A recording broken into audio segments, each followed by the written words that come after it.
আসসালামু আলাইকুম বন্ধুরা, চলুন মাটির সিঁড়ি দিয়ে পাহাড়ের উপর থেকে ঘুরে আসি। এই মাটির সিঁড়ি দিয়ে পাহাড়ের উপরে ওঠা অনেক রিস্কিফুল, অনেক কঠিন।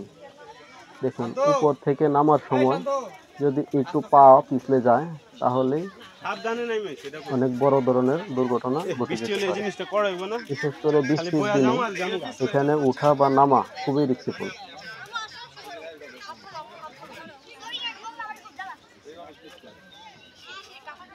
পাহাড়ের উপর থেকে নিচে অনেক সুন্দর দেখা যায়।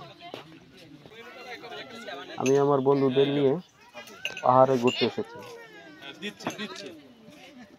উপর থেকে নিচে ওঠার পরে প্রচুর গরম, আর গরমের মধ্যে এখানে লেবু পানি জাতীয় শরবত পাওয়া যায়। যদিও বেশি একটা স্বাস্থ্যকর নয়, তারপরেও কিছু করার নেই।